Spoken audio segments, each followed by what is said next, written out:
Jerry's Book Tree. New tracks for Thomas, based on the Railway series by the Rev. W. Awdry.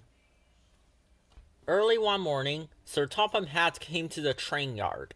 "Good morning, Thomas," he said. "I have big news. We are adding a passenger train to one of the freight branch lines. Because you have been doing such a good job, we want you to pull the new train once a day." A new train. Thomas felt proud. There will be new tracks to ride on, a new platform to stop at, and a new station house to see. All for Thomas.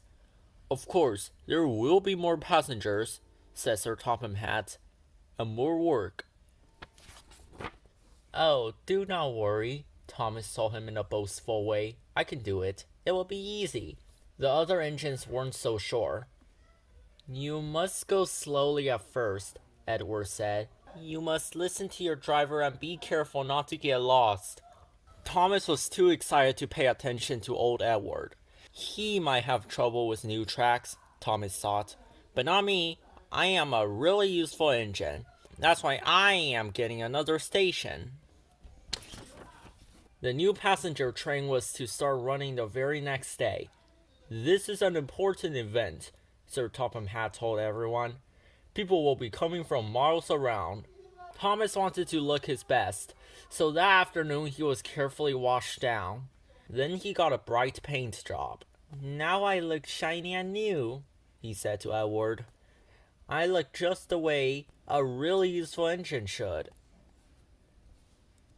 The next day, when Thomas's paint was quite dry, his coaches, Annie and Clarabelle, got into place. The driver climbed into the cab, and they were off. Clackety-clack, Thomas was heading for the new station. "Make sure you read the signs along the tracks," Sir Topham Hatt called to him. "Remember, Thomas, it is a new way for you to go." Edward shouted after Thomas too. "Be careful," he said. You don't want to lose your way." But Thomas wasn't listening. "Beep, beep," he said as he chugged along. "I know what to do. I know what to do." Soon Thomas picked up speed. Clackety-clack, clackety-clack. "Slow down," said his driver. "We have to be sure we are going the right way." But Thomas only went quicker. He did not listen to Sir Topham Hatt. He did not listen to Edward. And he was not going to listen to his driver either. "Beep, beep, I know where to go," he said. "I know where to go."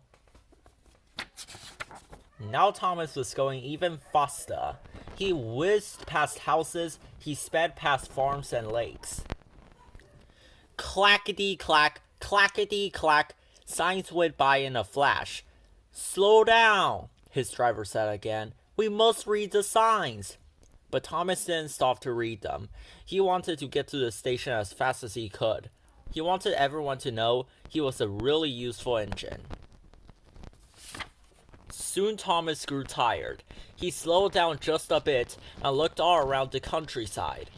He saw a water tower and cows grazing in a meadow, but they didn't look familiar. "Oh my," said Thomas. "Where am I?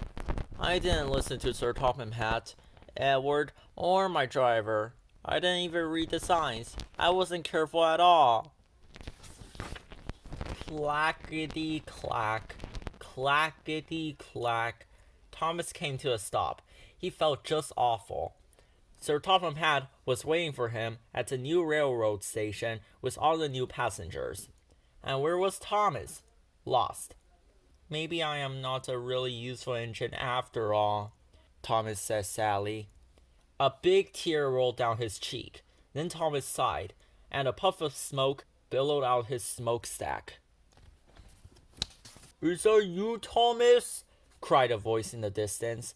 It was Sir Topham Hatt, coming around the bend. "I saw your smoke. Now move along. Everything is ready." "Beep, beep," said Thomas. The railroad station was just down the track.